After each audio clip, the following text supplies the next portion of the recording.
What's going on, everybody? This is Jerome Moore, host and creator of Deep Dish Conversations. And firstly, I want to say thank you for all love and support, and thank you for exploring the perspectives of social change with me on this platform. I want to encourage you all to like, subscribe, and follow us on YouTube and on your favorite podcast listen platform. And make sure you give us a 5-star rating if you're loving the Deep Dish Conversations. I appreciate all of the support again. I hope you all enjoy this episode.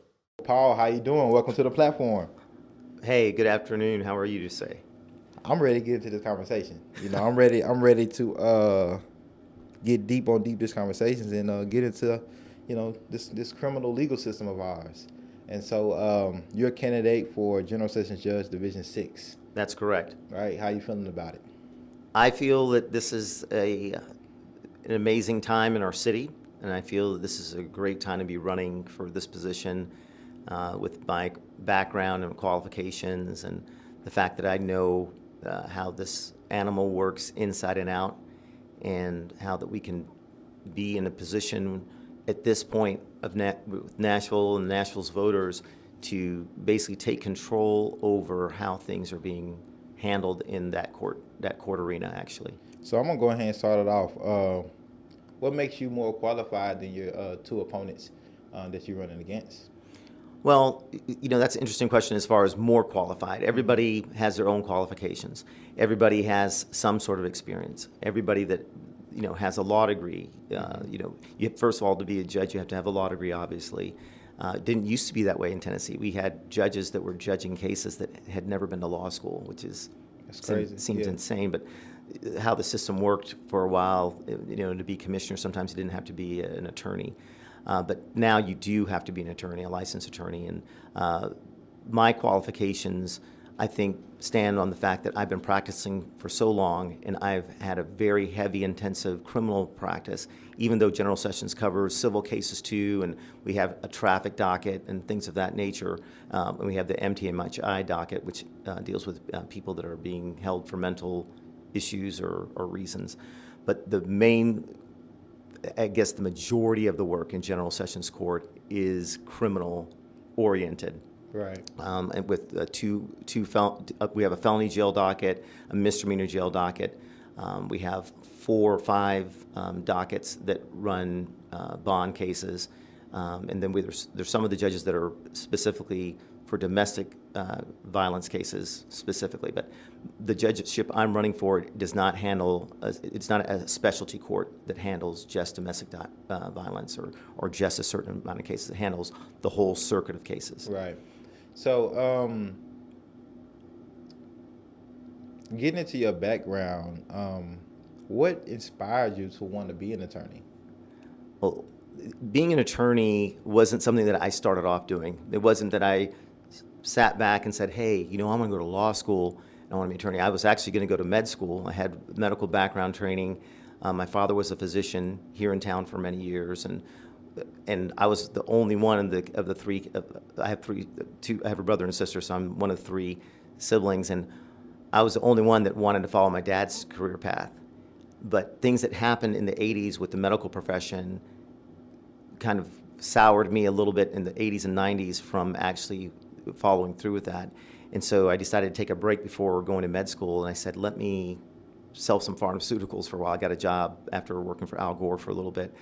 I got a job selling pharmaceuticals, which back then was an amazing, and I mean, it's still a great job being a pharmaceutical salesman, but back then that was like, whoa, right, easy peasy, great life, free car, free expense account, free this, that, the other. And so while I was doing that, my father called me up one day and he said, what's the end goal here? He says, are you going to go to professional school? Are you going to go to med school? You're going to get back into that? Or what's your plan? And at that point, I felt the pressure to get a professional degree of some sort. My brother and sister were lawyers, and so I applied to law school. I got in. I still worked pharmaceuticals for a year while I was in law school, and then all of a sudden I started getting interested in what we were studying. Right. So I was there at UT, and I was loving it, and all of a sudden the little pieces and synapses started connecting, and I was like, hey, this is very interesting. Right. But I didn't necessarily see myself practicing law. Right. I just liked the fact that I was going to get a professional degree. Right. My true love at that time was cars. It's still a love of mine. I buy and sell cars on the side. I like to collect cars, and I had an idea of having a great car dealership. So when I got out of law school, my dad gave me some money to invest and try to start a car dealership. But then I got a call from a friend who got a DUI. And he says, "Hey, you're a lawyer. Can you help me?" And he was a good friend of mine. I said, "Yeah, I'm licensed and I've been sworn in." I said, let me see what it's like. And so I went to help him out, and I got him a good deal. And from then on, I was hooked. And so a couple of the judges noticed me at the courthouse, knew my dad, and they said, "Hey, why don't you come up here more often?" and things of that nature. And started getting cases, and the next thing you know, I'm in full-blown practice.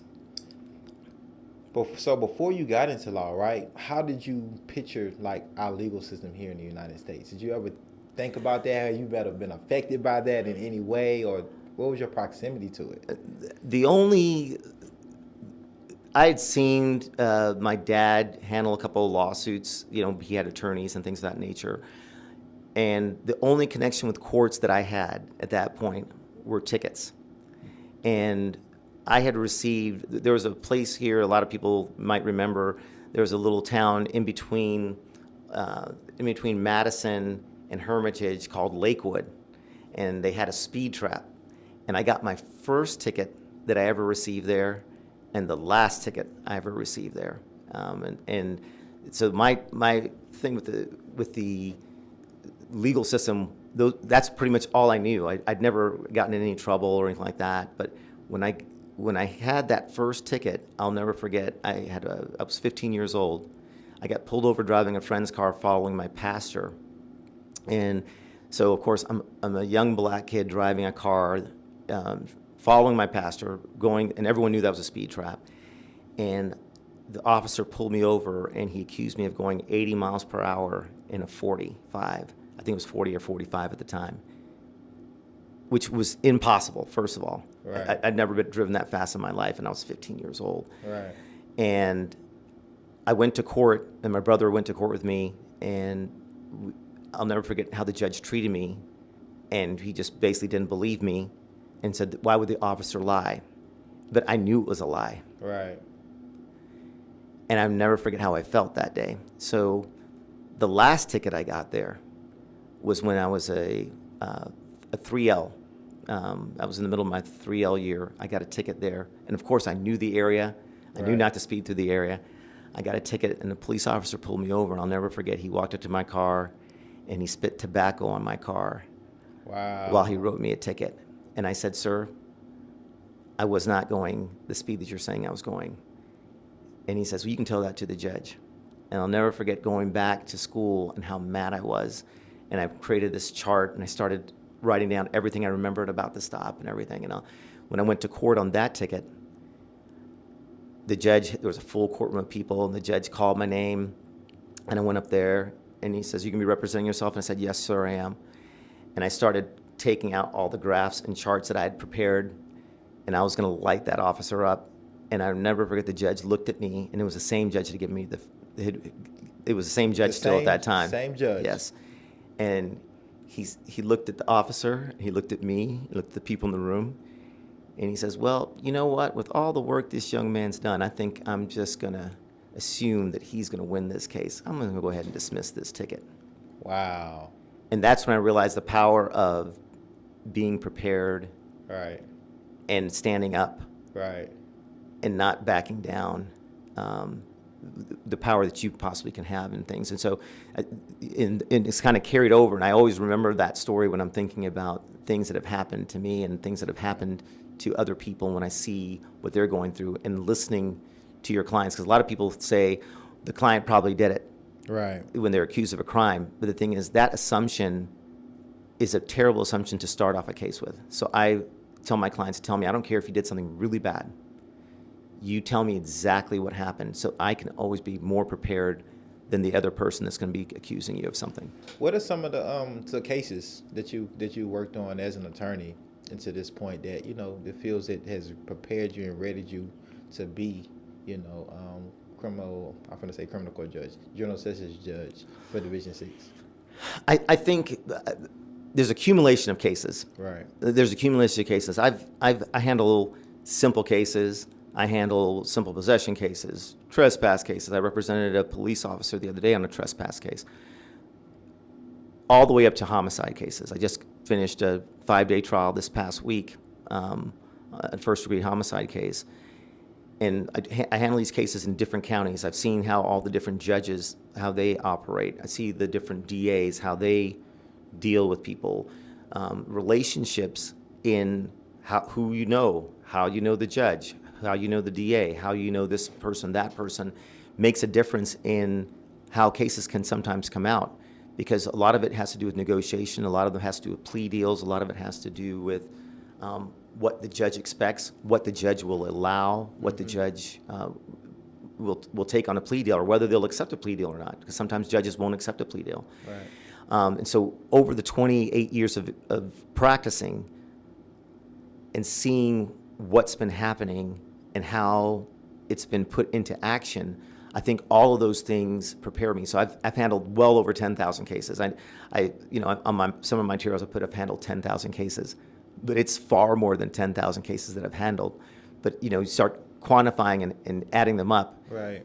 That doesn't mean anything, because every single case is a different case. Right. Every single person has their own story to Right. tell behind the case. So I can handle 50 simple possession cases, but all of them are different. Right. How they interact with the police, how the police found the stuff, how, whether they even had it, if it belonged to somebody else. They're all different. And the thing is, you have to be able to pay attention to those nuances. And as a judge, hearing cases, it's important not to treat everything like a rubber stamp and just push it down the line. Right. It's important just to take the time and listen to see what's happening in the case and making good decisions and making sure that people's lives aren't affected in a negative way. Possibly being, seated judge, and with your vast experience, right, as an attorney and seeing so many different cases, being in front of so many different judges in so many different counties as well. What are some things that you've noticed, right, that they can be reformed, they can be changed, that need a little tweaking to have a better, justice system, as people like to say? Well, there's several things I think General Sessions Court is a court where most people have the most contact with. Right. So it doesn't matter if your case is a huge case, a homicide case, unless your case is indicted, it starts off in General Sessions Court. So if you can imagine, it's truly the people's court. So all these people that are coming in front of you, whether they're witnesses, police officers, spectators, defendants, lawyers, DAs, all these people that are coming in front of you, how your court is run, I think, affects how they feel they can operate. And I think that it's a living, breathing thing, the court system. And when people are coming in, I think some of the changes that we can make is make sure that it's accommodating to people, that people don't feel threatened when they come into court. People feel that they can express their ideas and opinions and be able to tell the truth, and that should be valued, and that the judge will listen to them and the judge won't feel as if I've gone to several counties where it doesn't really matter what you say. Right. So we have the level before we send cases up to criminal court in General Sessions is probable cause, which is a pretty low standard. It's not proof beyond a reasonable doubt. So we have these things called preliminary hearings on felony cases, or cases where people don't want to settle and they want to fight for their rights and they want a jury trial. The only way they can get to a jury trial is to, if you have a misdemeanor, is to send it up to criminal court or send it to the grand jury to see if the criminal court, if they'll get indicted and go to criminal court. Right. So a lot of attorneys don't trust the General Sessions judges to make a good call. So, for example, if you have a misdemeanor, and you have an A misdemeanor, B misdemeanor, C misdemeanor, you could have a trial. You can say, you know what, I want to waive my right to have a jury trial. I think I have facts that I can win this case. Most attorneys don't feel comfortable having that hearing in front of a judge because the judges are not used to making the hard call, which means more cases go up to criminal court, which backlogs cases. Right. The thing is, I want to run a court where people feel comfortable going ahead and having a hearing. Right. Going ahead and letting the judge make a decision and get those smaller cases out of the way and see what we can do. And I think one of the things that we can do is make sure that people know that. And then some of the other judges would start probably doing the same thing, realizing that it works. And that's one of the things you can do. A second thing you can do, besides make it feel more comfortable, and besides making people feel like they can actually have their cases heard and finalized in that court, another thing that I think we can do is, I think judges can start utilizing their power to not accept certain pleas, because sometimes a lot of judges don't open the jacket and read the facts of the case, or say, hey, something's not quite right here. Telling the DA, say, you guys I'm not going to accept this plea. You guys might need to rework this deal. Or we've seen where we can do something on a small case like this, where we can maybe give the person a class or take it under advisement, and maybe keep this off this young person's record if they don't have a record. A lot of people burn what we call 40-35, their judicial diversion, 45-313. They'll burn their judicial diversion on a simple case, when they might need to have that diversion for something serious that might happen later that they might need. Right. And I see a lot of, and one of the other changes I want to make that I think affects people that have melanin in their skin, and Hispanics and other cultures, what I see happening a lot is people coming in and just taking a plea with a fine. Right. A time served sentence, oh, it's no problem. They think they're good and they walk off. Right. Not realizing that can't come off their record. Not realizing that's going to keep them from getting a job. Right. Not realizing that's going to affect them in maybe schooling, or getting into schooling in higher education. Not realizing that that's going to possibly set a trajectory for them that's going to make them fall shorter of where their mental abilities, or maybe their social abilities, Right. or educational abilities could have taken them. They're hampered and they're shackled by that. And that needs to change. Right. So, since we're talking about minorities, I'm gonna go ahead and pivot here. You're a black man. Yes, sir. Why do you think is the cause of such high rates of minorities being incarcerated? Well, that's a really complex question. I'll see if I can answer part of what I think, and what I've experienced, and what I've seen. There's a lot of mental, social, and socioeconomic training that has been going on for years and years. Some of it is how the system has been set up. Some of it is how police officers have been trained. Some of it has to do with how we as African Americans have been hoarded and sectioned into certain parts of the cities, the major cities in America. And even in the smaller cities, you see the same thing, where black people are kind of like only in a certain area, with exceptions of people living in certain communities.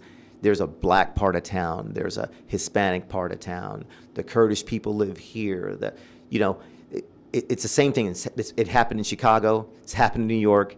It's happened in a lot of cities where people accumulate. Sometimes it has to do with the fact that we want to be near people that look like us, or that act like us, or some of that has to do with us and the training that we've received and what we feel safe doing as a people. Right. But what inevitably happens is police are more concentrated in these areas. And the thing is, I go back to a simple example. When I wear jeans and a T-shirt and go into certain malls south of town, I'm treated completely different. People watch me, they're following me around, assuming that I'm about to do something. When I'm dressed in a jacket or a suit, no problem. Right. People aren't following me around. People aren't saying, "Can we help you, sir? Right. Is there something you're looking for?" Never get that. Right. And to be 2022 and that those kind of social things are going on, that affects it. So what I think's happened is about 70% of the people that I see normally in court are people of color or another ethnicity. And I think what's happened is the police are concentrated on certain areas, one. Two, I think we help them with some of the things that we do to create some of the problems. I mean, simple things. Like I always tell my clients, I'm like, so you were smoking a blunt, driving down the road with your windows down, your stereo turned up, and your tag's expired and Right. your lights are not working on your car. Right. You're asking for it. Right. You're simply just asking for it. The things, there's certain things that people do and don't do. Like I said, it's a combination of things. But inevitably, what happens is we see more of us in court. Right. But another problem is we don't get some of the deals that some of the other people do. Sometimes it's because we're appointed counsel. We don't have enough money to hire an attorney. We're not paying attention to the judge's rules. And I know some of the judges, they lock people up if they come to court without an attorney, which I'm like, you have a right to come to court without an attorney. Right. That's not a reason to lock somebody up. They say, you want an attorney? We'll get you an attorney. I'm going to send you to the back and we'll get one appointed for you. Right. They just lost their job. Right. They may have lost their apartment now. Right. They may, so these things are like, there's all these things that are functioning. So the question, the real question though you asked was, why do I think more people, minorities are in custody or going through problems, whatever? And I think basically comes down to pure training, and I think it comes down to who gets caught and released. It comes down to who's getting citations and who's getting arrested. Right. And I feel like once we have any kind of record, or we don't show up to court, Right. or we don't do something, the thing is, it's already started downhill for us.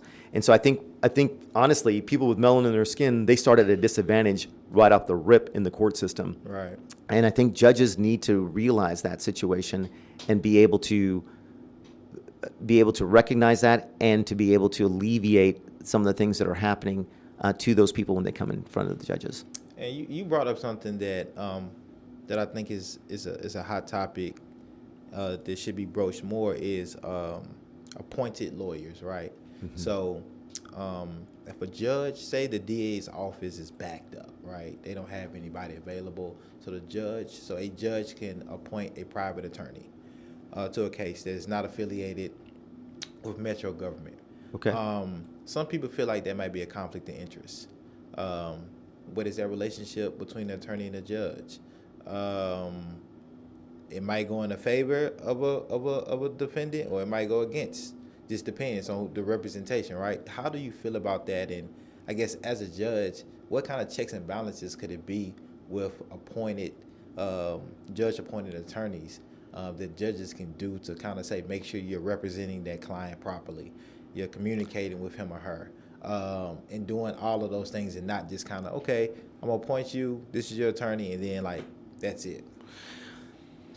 Okay, so let's talk about the public defender's office first and their role, and then let's talk about the court-appointed attorneys, if that's okay. Yeah. Break it down for us. The public defender's office here in Nashville is probably one of the best public defenders offices that I've ever come into contact with, and I travel to every single county that touches Davidson. I'm in. Counties further out, I'm in. I've handled cases in Memphis. I've handled cases in East Tennessee.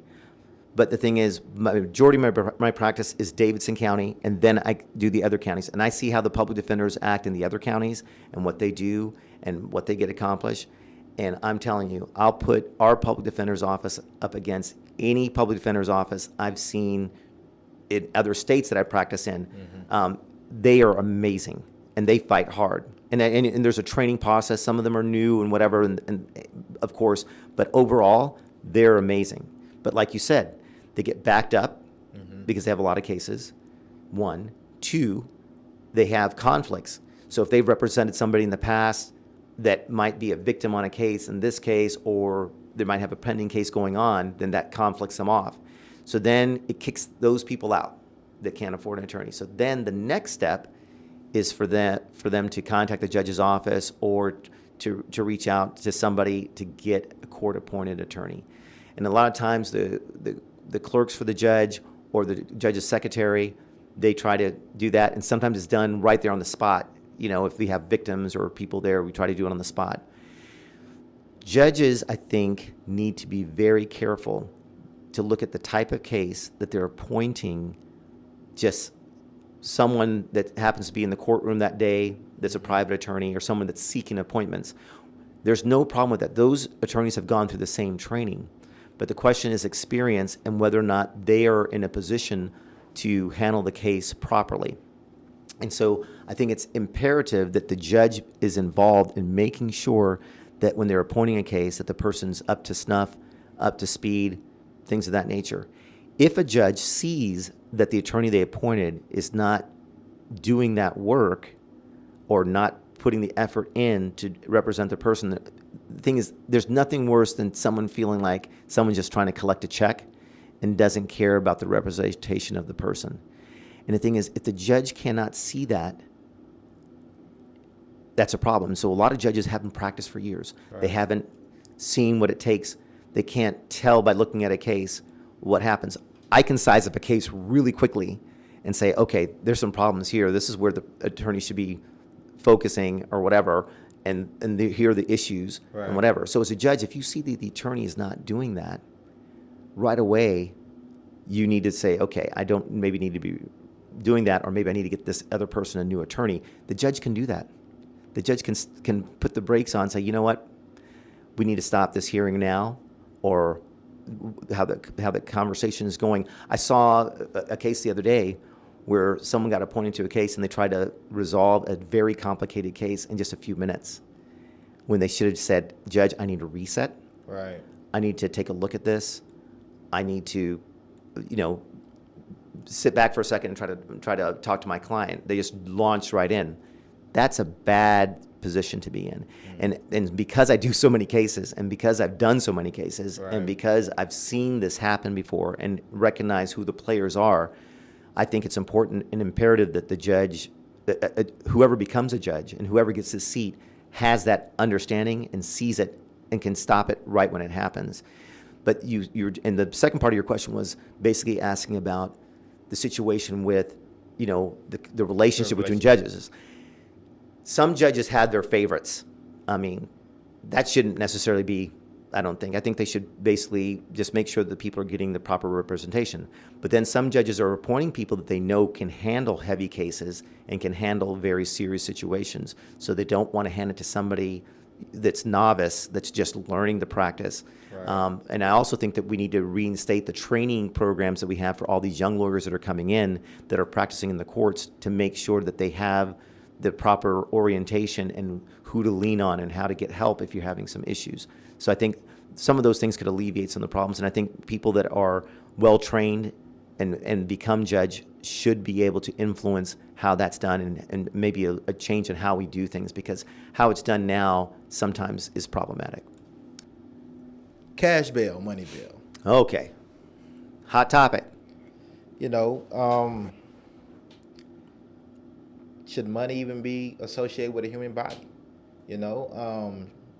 Is it fair that because somebody's poor and another person is rich, I have to sit in jail and they can get off and go home to their family, for the same crime? What are your thoughts on cash bail, money bail? Is there reform needed? What does that reform look like? If so, what are your thoughts? And I know a magistrates, generally sets bail amounts in Correct. Court, but that may. But judges can change. But judges can change that. Judges can change that. So this is right now obviously a very hot topic, because we realize who high bails and bails affect the most. Right. Black people and poor people. Black people and poor people. And sometimes Hispanic people, and people of color, people of color, and the work it affects the poor people, working class people, and on a much larger scale, the minorities, right, the minority cultures. Right. It affects us.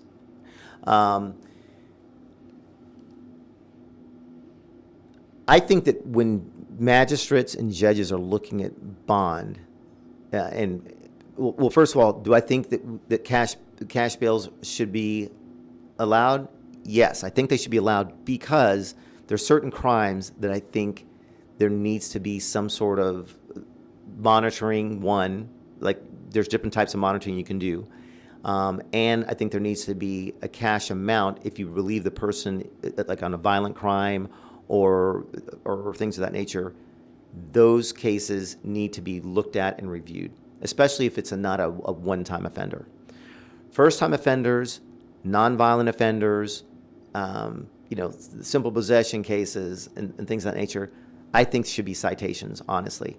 But if there is a bail to be set on something like that, I think it should be very low, and if they can't make it, it should be reviewed right away. And when I'm saying right away, I think it should be reviewed within 24 to 48 hours. I mean, if it happens on a weekend, obviously some of the courts are not running. But I think the judges need to be reviewing those immediately to see whether or not, and reading those files to see whether or not these people should be incarcerated if they can't make bail, or why it is that they haven't been able to make bail. Sometimes it's a simple issue of they can't make a phone call. But most of the time it's because they don't have the money. And so those things are things that a general sessions judge can do immediately. If he looks at a thing, and the magistrates, they set bonds at different amounts. So depending on the magistrate you get, and whether they're in a bad mood or a good mood, which is the confusion behind it, because right, there's no rhyme or reason. Right. But I've seen some very high bails on cases. I've seen cases where someone would normally, but I used to be commissioner for a time, and I would set bails based on what it looked like like the situation was, and what I thought that they could make. And I would even ask the defendant, can you make this kind of bail? Do you think you could make a $2,000 bail, which would cost you about $237 to get out? Can you make that? And you try to talk to them, because the thing is, set an amount that you think that they might be able to make, or they think that their family can make, because I think that's important. But I mean, if someone comes in on a homicide case and they're flight risk, or there's some issues or whatever, the thing is, obviously the bail is going to be much higher. But I've seen people that have had low bonds on very serious cases, and someone have a super high bond on a drug case that there was no, there's no victim. Mm-hmm. And I'm like, how is that? Right. How is that this person, and then I'm looking at reading the warrant, I'm like, they didn't even have very many drugs on them. But the thing is, because of how those laws were written, you have over 0.5 grams, it's a B felony. Hey, we're going to set them a $50,000, $75,000 bond for having a half a gram of cocaine. Right. How is that? And I've seen that affect people over and over again. But then I see someone who has 2 grams of cocaine, who might be Caucasian, they have a citation. And the thing is, when you see those disparities, it upsets you.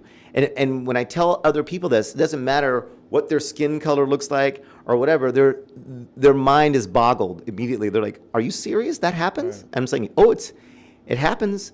And I know the DA's office is trying now to back up and trying to say, "Hey, we're not doing that anymore. We're trying to," and the police departments, they're trying to back off, and they're trying not to do that anymore or whatever. But the damage has been done. Right.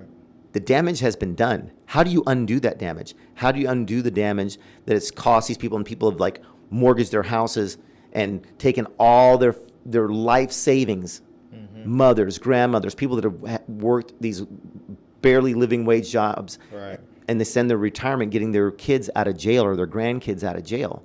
And so I definitely think there needs to be reform. I definitely think they need to take a very good look at the magistrates and having definite orders of business and ranges for things. And I think they definitely need to utilize, releasing people on nonviolent crimes quicker, and getting them the relief that they need.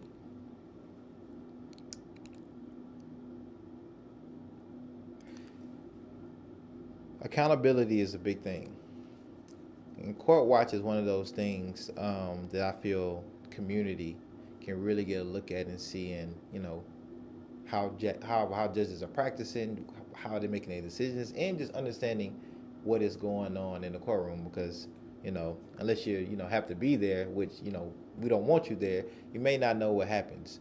Do you support something like Court Watch here in Nashville, and having an organization or just a organized body of people coming to see how you're ruling? Oh, 100%. I think courts should be open to everybody. I know some judges don't like people using cell phones in court. You know, if they're filming other people that are victims or whatever, or trying to use it as intimidation or whatever, that's not proper, obviously. You know, that's amp stuff up, or people just trying to do whatever to just agitate, throw gasoline on fire. But people should be able to come into the court. People should be able to come and watch what we're doing. People should be able to come and watch what the judge is doing. Open to critique. I've told people before, I said, if I become judge and you know me and you know how I act and you know what I stand for, Right. if you see me doing something that doesn't seem right or does not seem my personality of how I care about people and all people, and you see me doing something that's not right, Right. I want you to come up and talk to me about it. Told attorneys that, told DAs that. Judges, I think we should have peer review. I think we should also have people from the outside seeing how things are going. Right. And because like I said, I want the court to be open and inviting to anybody and everybody. And so that no one feels like anything's happening, no back deals are being cut, no one's helping Johnny out because Johnny's dad supported Paul in his race or what. That shouldn't happen. You know, if there's a conflict of interest with me and something that's happening, I want it out of my courtroom to another courtroom. And if there's a situation where someone wants to waive a conflict because, like, they say, oh, well, he represented my son or whatever, and I recognize them, Right. I'll notify the party saying, hey, listen, I just want to let you know I feel comfortable hearing this case, but I know that person that's sitting with the victim in this case, or I know that person that's the defendant's mother. You know, if that affects you guys, we can move your case to another courtroom if you don't think I can be fair and impartial. Because I think being fair and impartial and above board is the utmost importance for people feeling that they're getting justice served properly. And to kind of pivot into that, people coming into the courtroom, a lot of times, you know, a lot of the damage has already been done once people would come before you, right? How can you see your role as well, you know, in just duty and being a civil servant to like prevent people from having to come before you at all, right? What are some things you feel like you can either advocate for, be a part of, speak up for, that even like that essentially, you know, I want to be put out of business. I want my job to be gone, right? Essentially, right? What are some things that you think that can happen before people reach you that can stop them from reaching you? You know, I think we all make choices and mistakes that if we could reverse the time, we would go back and say, you know what, I should have done this. I could have done this better. I could have responded to this better. I could have acted in this way better. I think that from a position of being a judge, things that we can do is we see certain things that cause people to come in front of us in the first place. Right. And the thing is, I think some of the advocacy needs to extend to go backwards and try to reach people and tell them what's going on. I think them knowing what's going on in court, I think them knowing some of these stories, getting people to share. I think, you know, judges, we have cases that come before us where we can explain things to people, and maybe some of the punishment without having a conviction could be someone else sitting in and talking to people in certain groups and going into schools and doing things. I think as a judge, we could create some programs, and as judges, we can create some programs in Nashville where we're explaining what happens when you get to this point. Basically, kind of almost a prophylactic approach, you know, a preventative approach of trying to get there before people step off the cliff and pick up a charge. Right. I think that the way the city's growing, there's going to be more and more cases, more and more things. We're getting bigger and bigger and bigger, and more people are wanting to come here for different reasons. But with the growth of Nashville comes more crime, comes more money means more crime.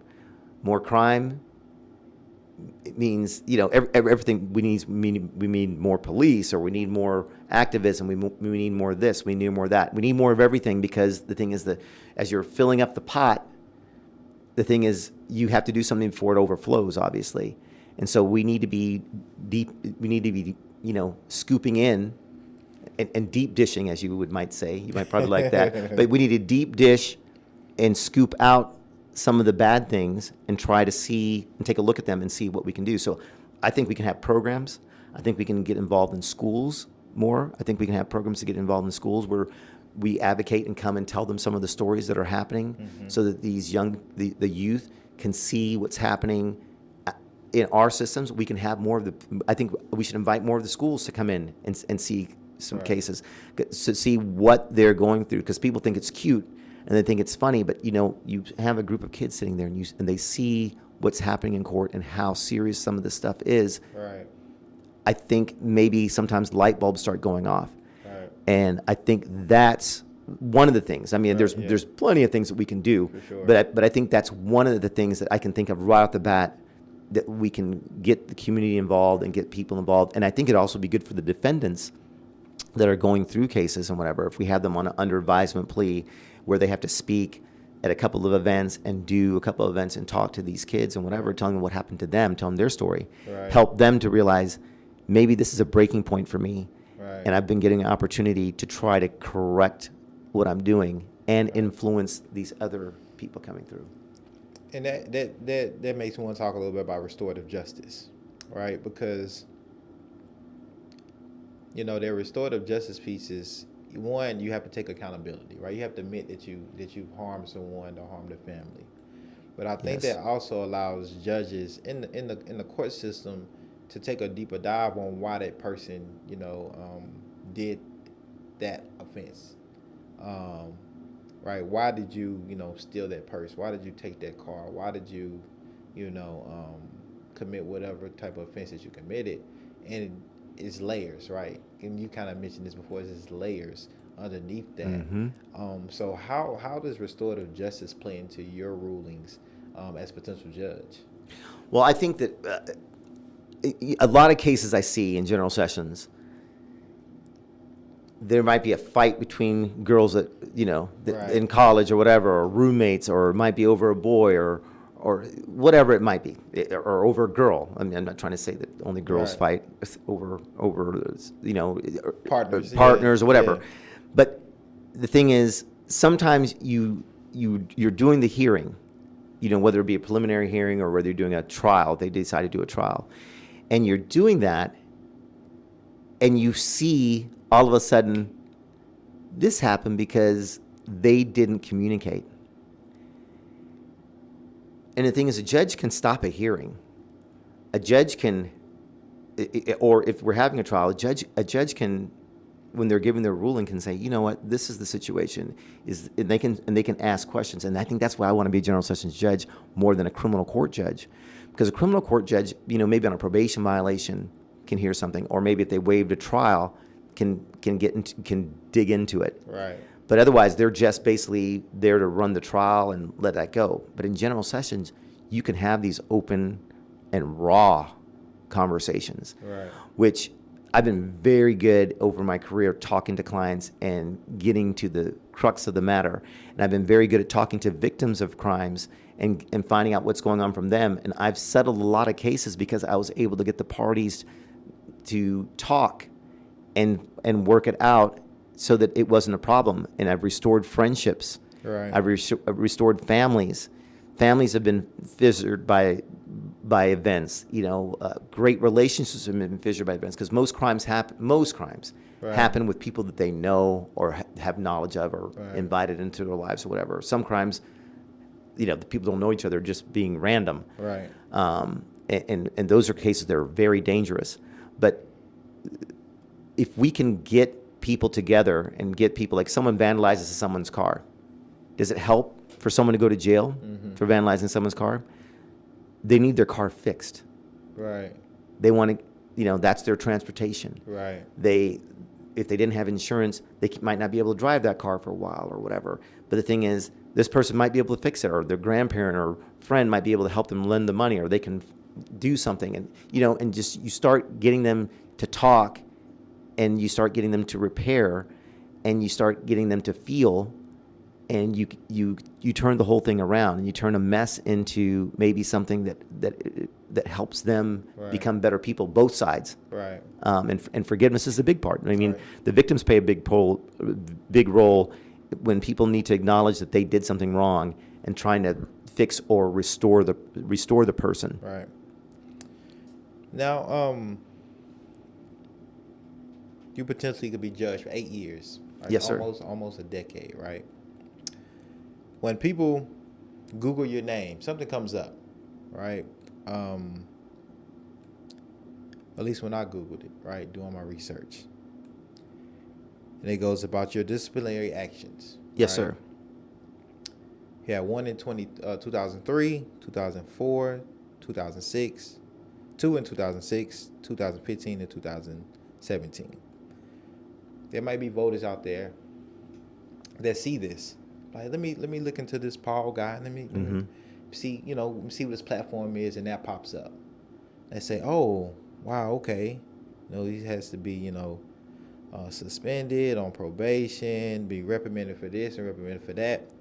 I don't know if he should be, he has the character of a judge, right?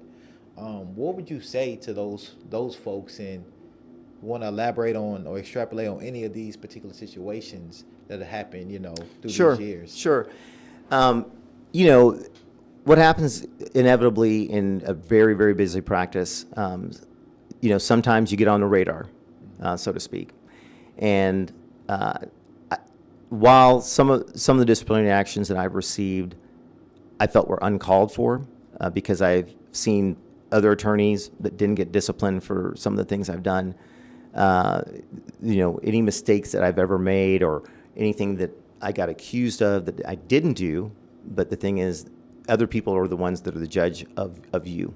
Mm-hmm. And, the board does certain things. They have certain actions. The Supreme Court does certain things. There starts to be accumulation, and they start thinking, oh, well, there's smoke, there's fire. Some attorneys, they steal from clients hundreds of thousands of dollars. They get a sanction, don't get suspended, nothing happens to them. Some people file briefs late, no problem. They don't even get a board complaint or anything about it. But I've been late filing a brief before. I've been, and the thing is, the practice usually is that you can file a brief late or ask for permission to file it late or things of that nature. But sometimes what happens is you get on the radar and it becomes an issue, and things have happened to me that don't happen to other people. Mm-hmm. And someone told me when I first started practicing, they said, don't practice as an African American by yourself, because you are going to be on their radar. Any issue that comes up, they're going to be after you or whatever. My thing is, I don't lie. I don't lie. I never lie. And so if I've done something wrong, I admit it, and I deal with it, and I take it. Sometimes telling the truth doesn't help you, but I think going to bed at night and telling the truth and being honest is the best way to do things. My last suspension that I had, I've only been suspended twice. Once was for 30 days after a hearing where judges came and testified on my behalf and things of that nature. That was my second to last issue that I had, because all the reprimands and all the other stuff, there was no suspension before. But that was a suspension, I think, that you were talking about in 2015 or 17 or whatever. 17, yeah. I think, yeah. And then while that suspension was going on, something that had happened prior that should have been part of that suspension came, and they filed. It was a separate thing. The Board of Professional Responsibility, they had a hearing panel. They decided that I shouldn't be suspended after they heard all the facts. But of course, the Supreme Court didn't like the fact that, even though that's their panel, that they didn't like the fact that they had done that, and they said they want to take their own look at it, and they decided to do their own thing, and that ended up in a 6-month suspension. And I believe that both suspensions were made to basically end my practice. But the thing is, my practice survived, and it should have, because the thing is, I have a lot of people that supported me, and we, even though it cost me, it was maybe meant to be a fatal blow to my practice, it wasn't, because the thing is, I believe in people power. And I believe in people that care about people, and I believe in fighting for people. Right. And the thing is, I will fight for my clients all the time, and so my practice is very strong and remains strong. And people that knew about it, they asked the judges to hold off on their cases until I got back to practice, because they wanted me representing them. And so the thing is, I think it's important to be on above board. I think it's important to tell the truth. And the thing is, just because other people might not agree with you or feel the same way, doesn't mean that you should ever stop. I think everyone should always try to strive to do their best and always try to keep fighting for what they believe in. Did you take anything away or learn from any of these things that has helped you, right, in your practice as a person, just in your growth in this profession? I think it has, and I'll tell you two things it's done. My first suspension, before I got suspended for those 30 days, my first suspension, when the Court of Appeals made their ruling on me filing the stuff late and going through that stuff, they did something to me that they've done to anybody else. They gave me 48 hours in jail. Wow. For contempt. And that 48 hours in jail was probably one of the best things that ever happened to me, because I got to eat what the jail people eat. I got to see what it was like in there. I got to feel what it was like, how my clients feel when they're behind bars. And when you feel that you're innocent of something and you're in there, it sank in with me what some of my clients must feel like when they're accused falsely of a crime, or when they can't be with their families, or when they can't be there. So that's one of the things that I took out of there that I'll never forget. I'll never forget what I smelled like when I came out of there, just for 48 hours. Right. I'll never forget what I smelled like. I'll never forget I had to take 2 showers to get that smell off me. That stuff you can't forget. When I had my 6-month suspension, it was a different feeling. And I wasn't suspended yet for the 30 days. That happened because of what happened there. That's how I got the suspension for the 30 days, because that got reported. So then we were talking about this other suspension that happened that I felt shouldn't have happened, and I think they felt it shouldn't have happened either, but the Supreme Court felt it should. What I took from that is, it doesn't matter if you lose everything. You can lose every single thing that you have, but the thing is, your family, your faith, the ability to fight for what's right, and the wherewithal to survive any storms that come your way, and get up and stand up and keep walking, and then run. Those things taught me about perseverance, and I'm a stronger person because of it. And the thing is, I respect authority, but the thing is, I also understand compassion and the reality of life. And you said something that I want to get into next. You said, you had a community that supported you. You believe in people power. I do. And during this campaign, all of the candidates are tapping into the community and being seen and shaking hands and kisses babies, right? All that good stuff. I've only kissed 2 babies on this campaign. However, a person like me, I want to see my elected officials, judges. I want to see them doing that after the election is over with, right? I want to see them tapped into the community. I know it can't be the same way because you're a lot busier. You got more things to do. However, I still want to see that same kind of energy and willingness. So how do you plan on? Oh, that's going to be easy. How you plan on keeping that same people power and staying connected and kissing 5 babies? Let me tell you, and all of that. Let me tell you, we see that. We see the then once people get those seats, it's like no. No. The thing is, where y'all at? you can ask anybody that knows me how I am, and they know that that's how I always am. I'm never different. I like going places. I like seeing people. I like talking to people. I like talking to random people. I talk to the people. If you rode around with me for a day, I talk to everybody, anyone I can shake a hand with, anyone I can wish them a good day, anything. I love it. I love people. I care about people. One thing that's different about me is I think one of the reasons why I like so many people from so many different cultures is because I come from a multicultural family. I speak different languages. I see people differently. I understand people. I understand different religions. I'm interested in everybody's religion to understand what their philosophies are and understanding who their God is and things of that nature. And I get into philosophical discussions. That stuff interests me. But the thing that makes me different is I think what propels me is going back to when I was a young kid, when we first moved here. I'm the only candidate in this race that's had a cross burned in his yard. I'm the only candidate in this race that has not been able to buy gas at 3 gas stations. Wow. When I was in college in the 80s. I'm the only person in this race that's actually had a rope put around his neck and tried to be lifted off the ground when I was in college in my senior year. Wow. At East Tennessee State University. And this happened when we were on a trip, and it was one of the fellow students that did it. But another student caught him and told him to put me down. Wow. Damn. And the thing is, like you talked about some of the bad things that have happened to me. Those things don't happen to other lawyers. Right. For the same things. Right. They don't happen to other people. And the thing is, there's different ways of shackling people. There's different ways of imprisoning people. There's different ways of keeping people down.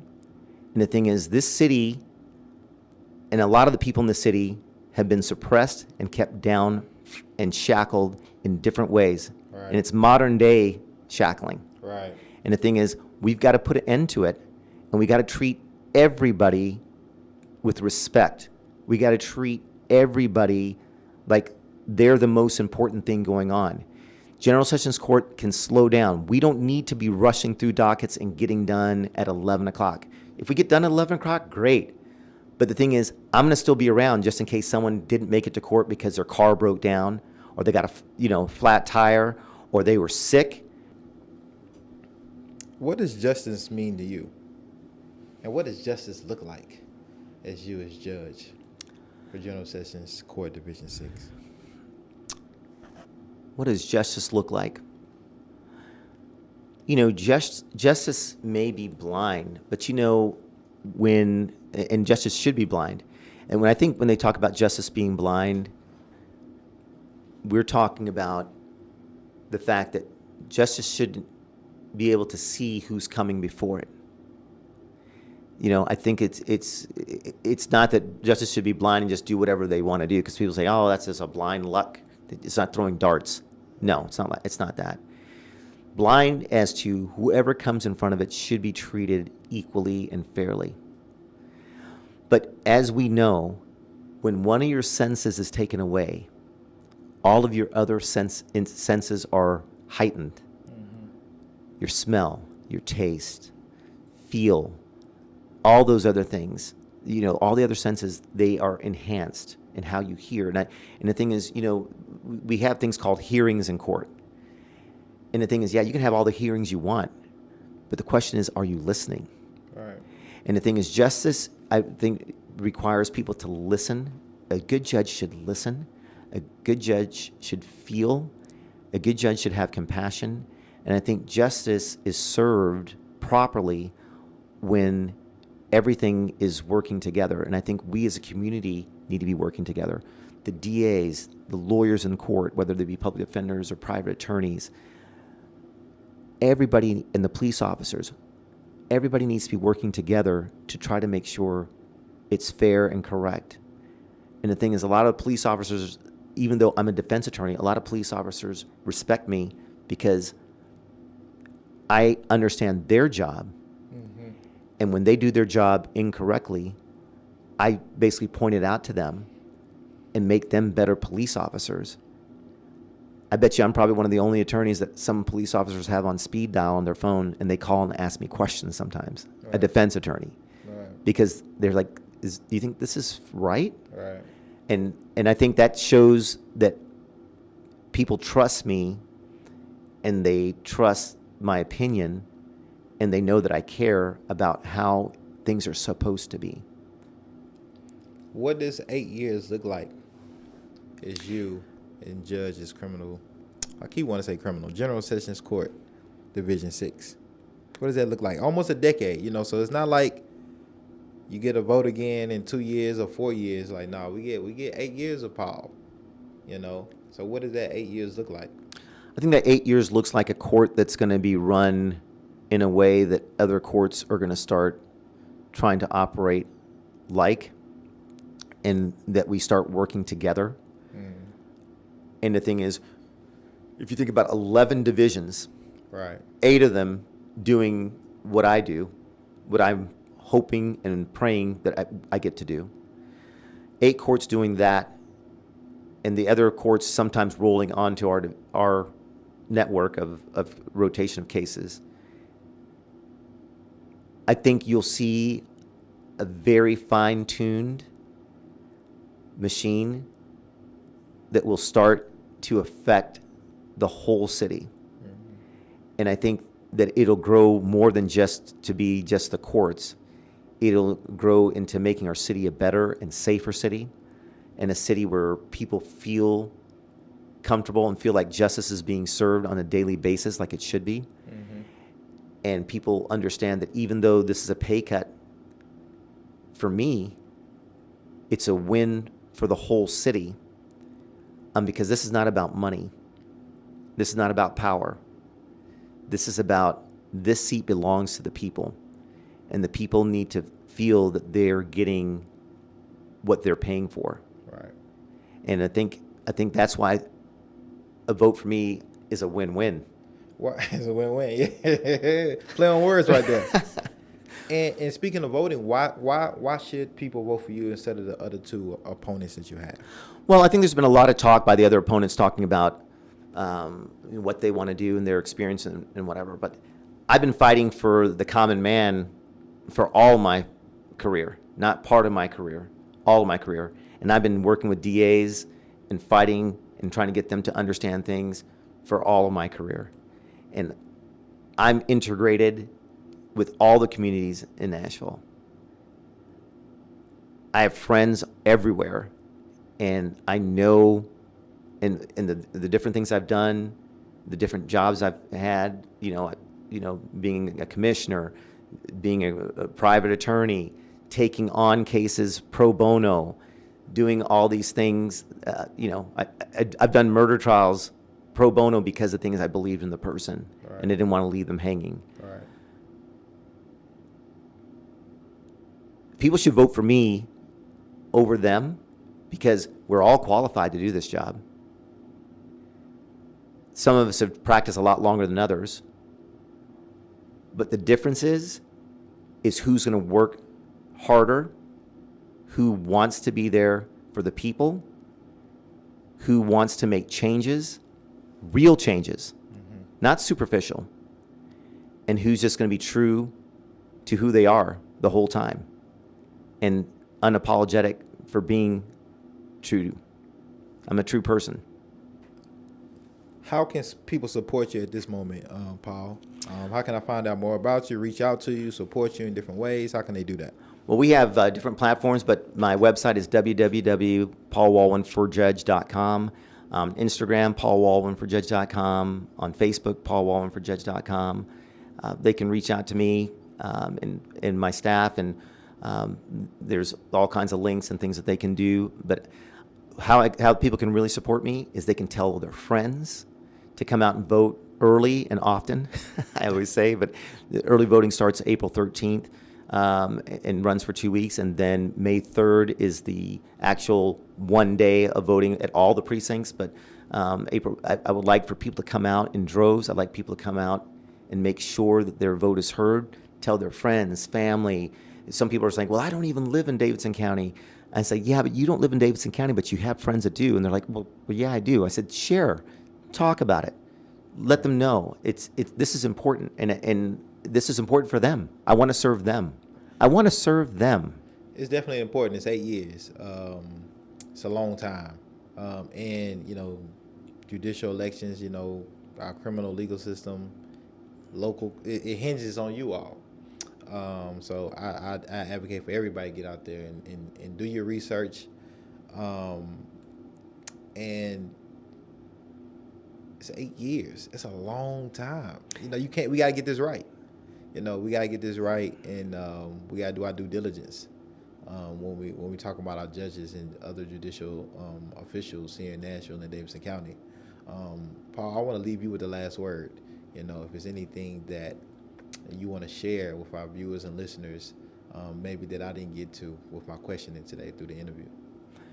Well, I think the one thing I'd like to say is that voting in this election that has such an effect across the whole county for all these judicial seats and clerk seats and things of that nature, these kind of elections people don't get excited about. There's not a lot of people that come out for these elections.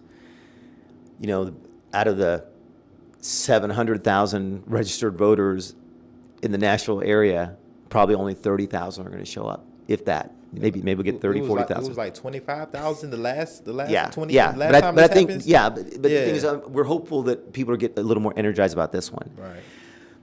But the fact that only that many people control how their city is run, and like you said, for 8 years, almost a decade, yeah, and how justice is served, and how civil dockets, we run civil dockets in general sessions as well, how small claims are done and how tickets are done and things of that nature.